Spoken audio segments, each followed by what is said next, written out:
Shalom Israel, this is your brother Yazariella from the Northern Kingdom, bringing some edification for you Negro, Latino, and Indigenous who are the Biblical Israelites.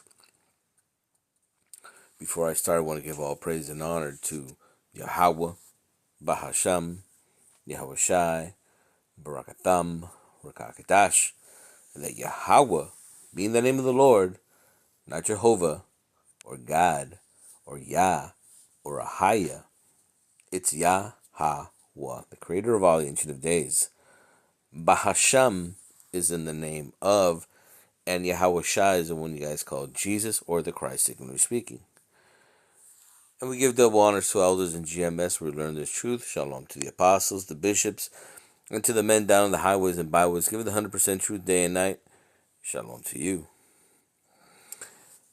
And shalom to the elect of the nation of Israel, the Bakar in the Hebrew, the house of David being rebuilt as we speak. Shalom to you. And shalom to the speckled bird among the heathen nations that look like the heathen nations, who return to the house of Israel and are being edified by these videos. Shalom to you. The date today is June 17th of 2026, the year of apostates, agents, bug outs, false prophets, World War III, Jacob's trouble, and the end of the world. Just some of the things that are happening as we speak. China's already got ahead of Elon Musk, and they are promoting their brain chip and said they're going to be making cyborgs. So we know that prophecy is one of the important prophecies that is close to the end. So we know that we are close. But once that prophecies is implemented, we know we got but a short time. So we're always watchful of what things are going on. This lesson is going to be about the mercies of the Lord, because that's what we're looking for, that the Lord will have mercy upon us and we could be of that number. Okay? So we're going to go to the scriptures. This is Psalms 103:1. A psalm of David. Bless the Lord, O my soul, and all that is within me. Bless his holy name. And of course, we are promoting his holy name. Okay? Very important to have the correct name, the correct gospel, the correct image, because you know that Christianity brought a false image, a false gospel, and so on and so forth. But we are bringing the truth, 100% truth, okay, according to the Spirit, that we believe, okay, by the Spirit, by the Rakakadash, that this is the name of the Most High, Yahweh. Okay? And of course, his son, Yahweh Shai. So that's what David is saying. Okay? Bless the Lord, O my soul, and forget not all his benefit. Who forgiveth all thy iniquities, who healeth all thy diseases. Right? Because a lot of people don't understand that people get sick because of sin. Okay? I know that people here in the Western Hemisphere aren't familiar too much with the shaman of the Americas, because they do cleanses. Okay? This is part of the culture. They do cleanses, and the people of the Northern Kingdom are more connected that way. So they know that they need to be cleansed because the sins they're doing. And that is something that the Levitical priesthood used to do. Do a cleanse, okay, a waif offering, okay? And this is what is the remnant now. That's where you see the shaman, right? This is a Hebrew word, shaman, right? Doing a cleanse of you, because these things that you might be in ailment or sick, you will go to any doctor and they'll tell you you don't have anything. You're perfectly fine. But in your mind, in your spirit, you know you're not. Verse 4. Who redeemeth thy life from destruction, who crowneth thee with loving kindness and tender mercies. And that's what we're looking for. Those manifolds, those great mercies that David received. Remember, David was afraid all the time. He always pleaded with the Lord. All the Psalms are from David for the most part, And he's always begging the Lord to forgive him, to have great mercies upon him. And that's the mercies we want, okay? Who satisfieth thy mouth with good things, so that thy youth is renewed like the eagles. The Lord executeth righteousness and judgment for all that are oppressed. And who's oppressed? Okay? To be oppressed, first and foremost, you have to be in power. Okay? Because some people might say, "Oh, you guys are your racism is well. We can't be part of racism because we have no power to oppress anybody." See, only the people that are in power have the racism to oppress. We don't have that power. We cannot be in racism. We can be racist, but not racism, right? He madeth known his ways unto Moses, his acts unto the children of Israel. So now we have context. Context is very important because context is always taken out of hand, especially these Christians. Verse 8, the Lord is merciful and gracious, slow to anger, and plenteous in mercy. And that's what we're looking for, that plenteous mercy that you can receive. We understand that we are in the flesh, and the Lord understands that. For as the heaven is high above in the earth, so great is the mercy toward them that fear him. As far as the east is from the west, so far hath he removed our transgressions from us, right? Because what is this basically talking about? As far as the east is from the west. Why is he mentioning the east and the west? Because, and then he says here, so far removed. Who did he so far removed? And that goes into Deuteronomy 28:64. That we will be removed from our homeland and be sold, okay? During the sub-Saharan trade, the transatlantic trade, the Pacific trade, all these trades that we ended up in the four corners of the wind, and that's why we are no longer in Jerusalem. And the Lord was going to put us in Jerusalem. Okay, so you read Isaiah 11:11. It talks about he's going to bring back again the second hand. If we have time, we'll read it. He moved his transgressions from us, like as a father pitieth his children, so as Yahweh pitieth them that fear him. For he knoweth our frame. He remembereth that we are dust. Again, we're in the flesh. Because we from dust we come, from dust we return. Okay, nothing new under the sun there. Verse 17. But the mercy of Yahweh is from everlasting to everlasting. Right? Because this is the promise given to Abraham. Okay, so this, and who got that promise? The promise was handed down from Abraham, Isaac, then it was given to Jacob, and Jacob gave it to his 12 sons. So that promise, that mercy, that everlasting mercy is upon the 12 tribes.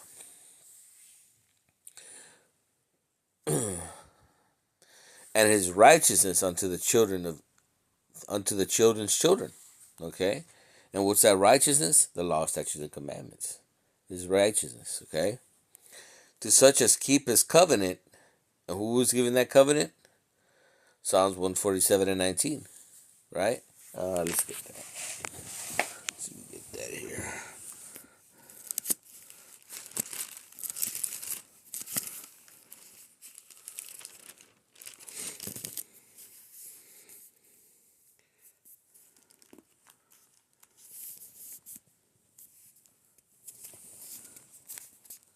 Psalms 147:19. He showeth his word unto Jacob, his statutes and his judgments unto Israel. He has not dealt so with many other nations. And as for his judgments, they have not known them. Praise ye the Lord. Okay, so he was giving this covenant unto the children of Israel, and he hasn't dealt with anybody but the children of Israel.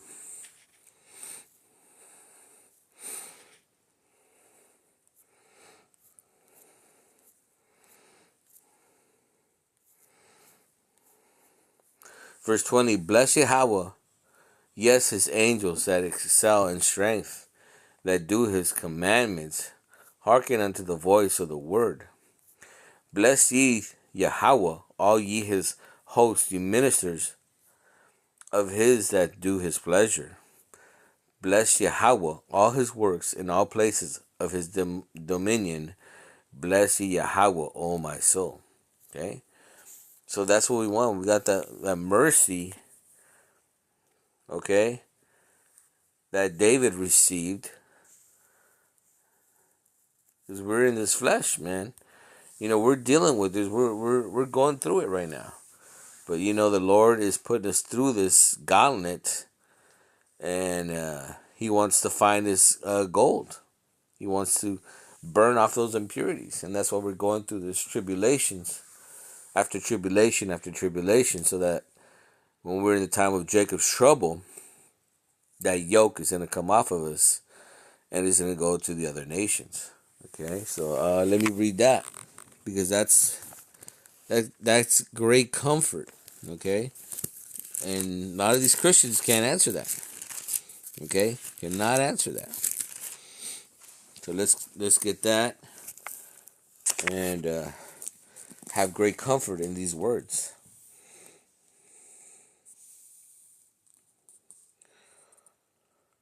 That's Deuteronomy 30:7.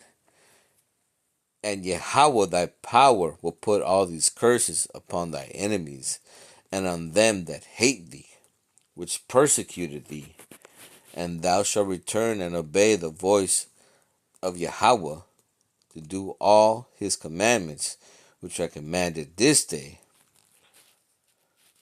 And the Lord thy God will make thee plenteous in every work of thy hand, in the fruit of thy body, and in the fruit of thy cattle, and in the fruit of thy land for good.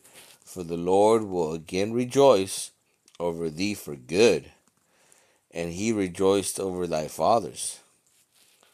So again, he's putting these curses upon these other nations.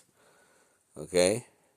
Remember, their salvation is not like our salvation. Their salvation is according to what they provide for us. Okay, let's get that in Revelation. Let's see. Let's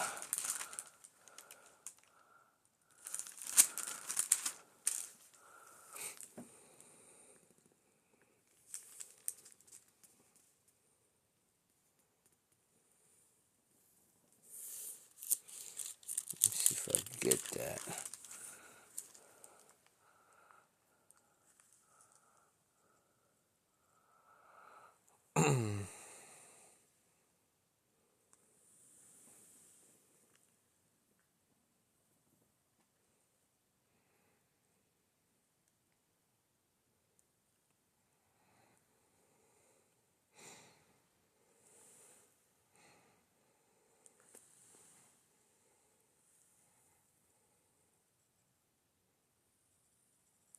Hmm.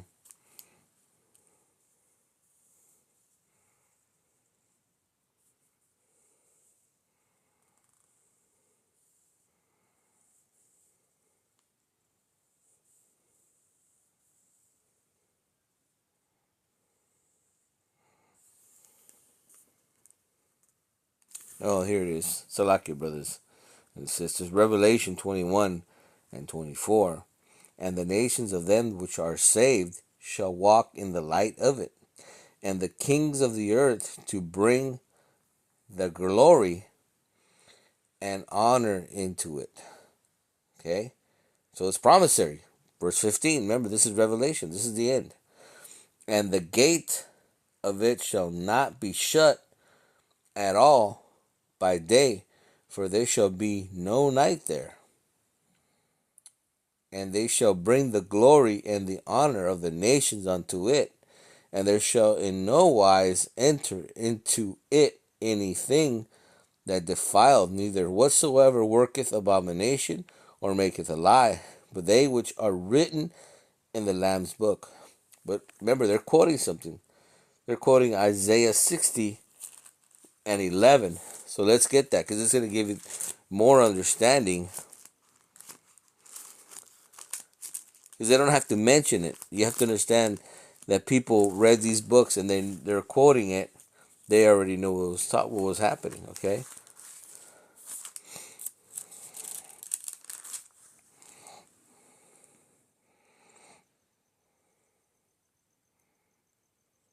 Here you go.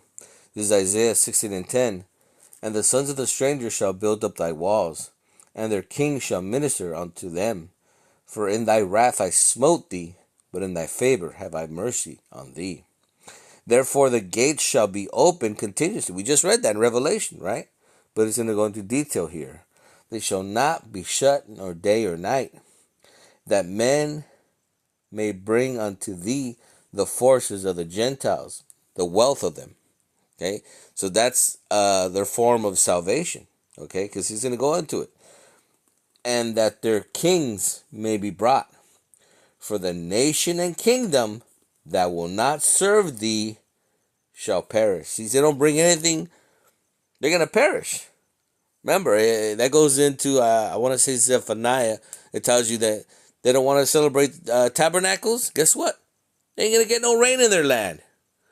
So that's showing you that their salvation is conditional. Okay, not like ours. Our salvation is everlasting from everlasting. It's going to continue forever and ever. So again, for the nation and kingdom that will not serve thee shall perish. Yeah, those nations shall be utterly wasted. Okay, that's beautiful. But see, our salvation isn't like that. It's not conditional. It's already written. It was already promised to us. So see, the salvation of the Gentiles compared to ours is very different. And we're going to have to do a lesson on that too. So that's it, brothers and sisters. I hope you understand that the Lord has great mercies upon the nation of Israel. And we're going to receive those great mercies, Yahweh Ratazah, because we are pleading as his children. Remember, it tells you that a father has forgiven, that he's going to remember all that he promised. And that's what we roll in these prayers, bringing it up. Hey, Father, don't please have mercy upon us. Have mercy upon us. Have mercy upon our children. Have mercy upon the children of the seed of thy seed. Have mercy upon the tribe. Because each tribe is a nation. So again, brothers and sisters, I hope you understand this lesson. I hope you call upon the correct names, Yahweh and Yahweh Shai. There's no other names under the sun that salvation is tied to, right? Call Halal, Yahweh Bashim, Yahweh Shai, Barakatham, Rakakidash, and he that has ears, let him hear. Shalom.